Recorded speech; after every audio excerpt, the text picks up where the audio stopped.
बोलो जयकारा बोल मेरे श्री गुरु महाराज की जय। बोल श्री नंगली निवासी भगवान की जय। बोल श्री परमहंस दयाल जी महाराज की जय। सतगुरु प्रेमियों, आप सभी को मेरी तरफ से जय सच्चिदानंद। प्रेमियों, आपने हमारी पिछली वीडियो में देखा कि श्री गुरु महाराज ने किस तरह अपनी घोर साधना को संपन्न किया और किस तरह अनेक चमत्कार दिखाए। बारिश का होना और श्री गुरु महाराज का न भीगना एक अद्भुत लीला को दर्शाता है। उनके पूर्ण संत होने का एक संदेश है। किसी भी पूर्ण संत के लिए ये सब करना कोई बड़ी बात नहीं है। वो सिर्फ इस धरती पर हम जीवों के उद्धार के लिए आते हैं। तो सतगुरु प्रेमियों, आज फिर हम एक बार श्री गुरु महाराज की दिव्य लीला का रसपान करने जा रहे हैं। आइए शुरू करते हैं मेरे नंगली निवासी भगवान की अद्भुत लीला। एक दिन टेहरी के नज़दीक किसी गांव में कुछ भक्त श्री परमहंस दयाल जी की सेवा में हाजिर होकर प्रार्थना करने लगे। बोले, श्री सतगुरुदेव जी, हमारे गांव में एक नया गुरुद्वारा बना है और अब उसका उद्घाटन करना है। हम दासों पर अत्यंत कृपा होगी यदि आप वहां दर्शन दें। श्री परमहंस दयाल जी बोले, हमारे पास तो समय नहीं है। हाँ, हम अपने ही स्वरूप बाबा स्वरूपानंद जी को आपके साथ भेज देते हैं। इनमें और हम में कोई भी भेद नहीं है। हमको और इनको एक ही जानो। ये आपको सत्संग सुनाएंगे। श्री परमहंस दयाल जी की आज्ञा पाकर श्री महाराज स्वरूपानंद जी उन भक्तों के साथ चल पड़े। उनमें एक भक्त रामचंद्र जी, वो भी उनके साथ चल पड़े। इन्होंने अपने मन में सोचा, श्री महाराज जी तो किसी स्कूल अथवा पाठशाला में नहीं पढ़े हैं, यह वहाँ जाकर क्या करेंगे। जब उस गांव में पहुंचकर श्री गुरु महाराज जी ने गुरु ग्रंथ साहिब में से सत्संग करना शुरू किया तो भक्त रामचंद्र जी हैरान हो गए। लगभग 3 घंटे तक श्री सतगुरुदेव स्वरूपानंद जी अमृत वचन उच्चारण करते रहे। उनके इस गूढ़ सत्संग को सुनकर भक्त रामचंद्र जी के मन का अहंकार तत्काल काफूर हो गया। वह पहले विचार कर रहे थे कि यदि श्री महाराज जी सत्संग न कर पाए तो नियम पूर्ति के लिए हम ही कुछ कह देंगे।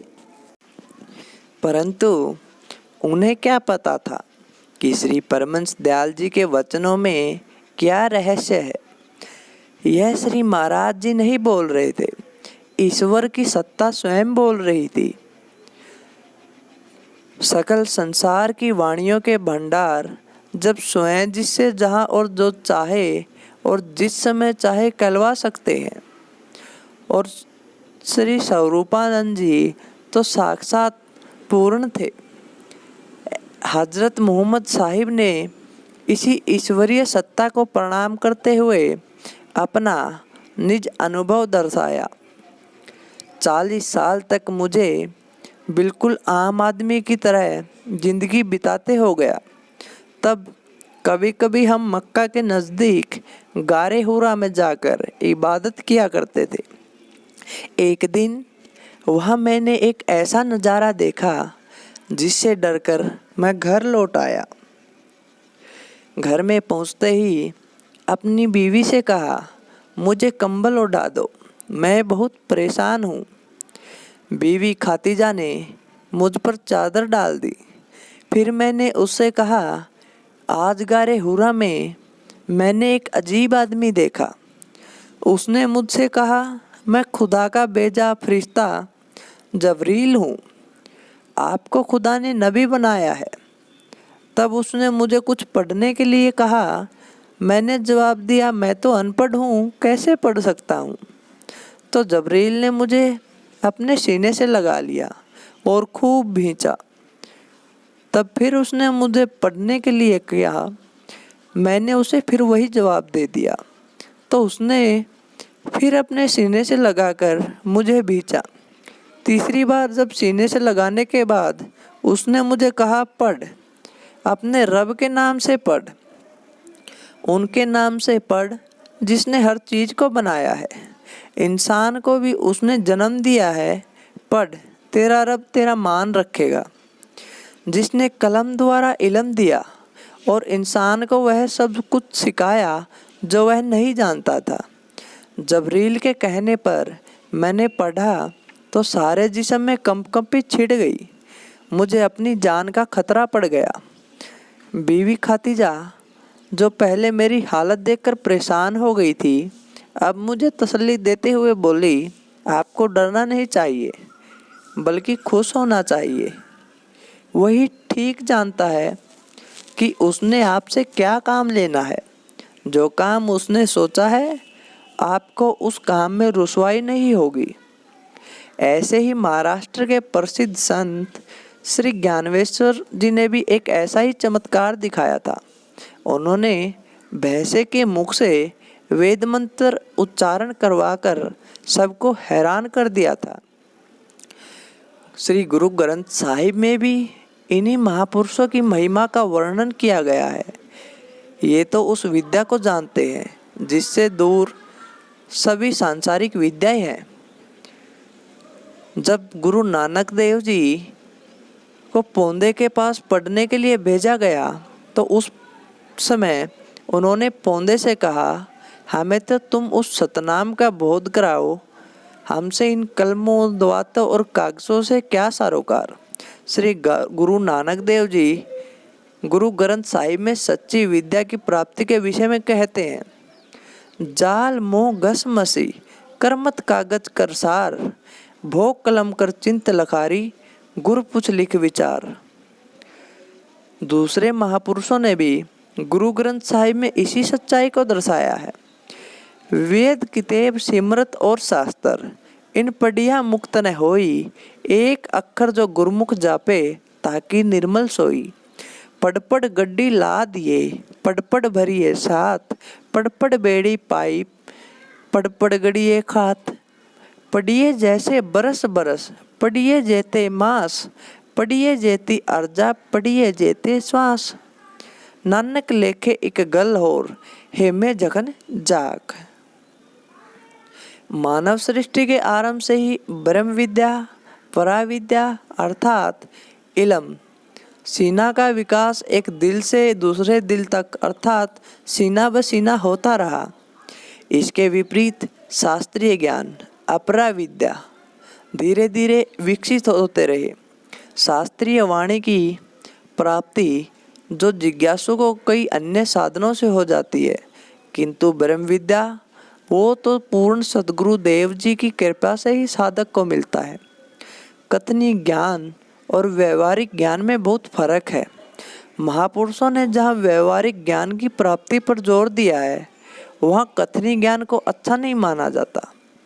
इल्म व अमल अर्थात कथनी के साथ करनी सोने पर सुहागे का काम करती है। एक पूर्ण सद्गुरु अपने उत्तम अधिकारी सदा विश्वास से पूर्ण प्रेमी शिष्य को इस ब्रह्म विद्या का ज्ञान देता है।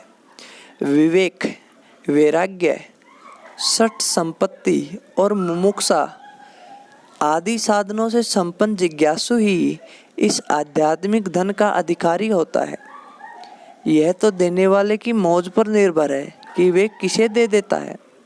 आदि शंकराचार्य के शास्त्र ज्ञान से संपन्न कई योग्य शिष्य थे, किंतु उनकी कृपा दृष्टि के पात्र केवल पद्माचार्य ही बने। हजारों लाखों शिष्यों में गुरु नानक देव जी को एक अंगद जी ही मिले जैसे पिता बड़े परिश्रम से कमाई हुई धन संपत्ति को अपने योग्य पुत्र के हाथों में सौंपकर निश्चिंत हो जाता है, ठीक उसी प्रकार कठिन तपस्या और घोर साधना द्वारा संचित रूहानी दौलत को ब्रह्मवेता सतगुरु अपने परम शिष्य को सौंपकर सुख की सांस लेता है। आध्यात्मिक जगत के सम्राट श्री परमहंस दयाल जी को जब श्री महाराज जी मिले तो उन्होंने भी ऐसे ही आनंद का अनुभव किया। श्री परमहंस दयाल जी के आदेशानुसार श्री महाराज जी सीमा प्रांत के नगरों और गांवों में जन कल्याण के लिए सत्संग प्रचार कर रहे थे।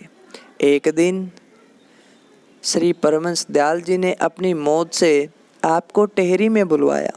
श्री महाराज जी टेहरी के कृष्ण द्वारा में आकर आसीन हुए। श्री परमहंस दयाल जी भक्त अमीरचंद जी के घर विराजमान थे। आप अपने सदुपदेशों से टेहरी निवासी प्रेमियों का उद्धार कर रहे थे। महापुरुषों को पहचानना भी सरल नहीं, कोई विरले भाग्यशाली ही उन्हें जान पाते हैं, जिन पर उनकी नजरें करम होती है और जिन्हें वे स्वयं जना देते हैं वही उन्हें जान पाते हैं।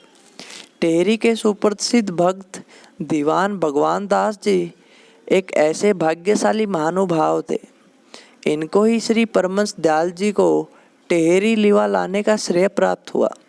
अपनी अनन्य निष्ठा और श्रद्धा भावना के कारण आप श्री सद्गुरुदेव स्वरूपानंद जी उनको परम संत कहकर संबोधित करते थे। कुछ भक्तों को यह अच्छा नहीं लगा कि हमारे ही नगर में उत्पन्न हुए और हमारी ही नज़रों के सामने परवान चढ़े श्री सद्गुरुदेव स्वरूपानंद जी महाराज को यह परम संत क्यों कहे। अनेक बार दीवान भगवान दास जी से अपना रोष भी प्रकट किया तो उनका उत्तर स्पष्ट था, यदि आपको अच्छा नहीं लगता तो कोई बात नहीं। जब हुजूर श्री परमहंस दयाल जी स्वयं उनको परम संत कहकर बुलाते हैं तो फिर इसमें संदेह कैसा। हमने तो गुरुदेव के वाक्यों को मानना है, दुनिया को नहीं देखना। वे कृत संकल्प थे, उन्हें कोई भी अपनी अनन्य निष्ठा और भाव से न डिगा पाया। एक दिन टेहरी में श्री परमहंस दयाल जी महाराज विश्राम कर रहे थे। उस समय आपकी पावन सेवा में दीवान योगराज जी श्री चरणों की ओर बैठे थे। इतने में सद्गुरुदेव स्वरूपानंद जी महाराज का दीवान भगवान दास जी के साथ कहीं बाहर से आना हुआ और आकर इष्ट चरणों की वंदना की। दीवान भगवान दास जी ने दीवान योगराज जी से कहा, श्री परम संत जी आ गए हैं, इनके बैठने के लिए आसन लगाओ। यह सुनकर दीवान योगराज जी उठे और हुजूर को बैठने के लिए स्थान दिया। उसी समय महाप्रभु अकस्मात विश्राम से उठे और फरमाने लगे, क्या है, क्या कहा है। दीवान योगराज जी ने बहुत विनम्रता पूर्वक उत्तर दिया, बाबा स्वरूपानंद जी बाहर से आए हैं और दीवान भगवान दास जी ने कहा है कि परम संत जी आए हैं, इनके बैठने के लिए स्थान बनाओ। दादा गुरुदेव श्री परमहंस दयाल जी महाराज ने अपने परम शिष्य का नाम सुनते ही प्रेम विभोर होकर बोले, इसमें क्या शक है। भक्त भगवान दास जी ने जो कुछ भी कहा है ठीक ही तो कहा है। ये तो राम कृष्ण नानक और कबीर के निर्भय पद को प्राप्त कर चुके हैं। ये मोह निंद्रा में सोए लाखों जीवों को जागृत करके आध्यात्म पद पर अग्रसर करेंगे। श्री परमहंस दयाल जी के मुखारविंद से ये रहस्य भरे वचन सुनकर दीवान भगवान दास जी को बड़ी प्रसन्नता हुई और उन्होंने आनंद विभोर होकर दीवान योगराज जी से कहा, अब तो सबके दिल में ठंडक पड़ गई होगी। कालांतर में दीवान योगराज भी सन्यासी हो गए और उनका पवित्र नाम रखा गया स्वामी अमर श्रद्धानंद जी। तो मेरे ऐसे परम संत मेरे गुरुदेव नंगली निवासी भगवान के पावन चरणों में मेरा कोटि कोटि दंडवत प्रणाम। जय सच्चिदानंद।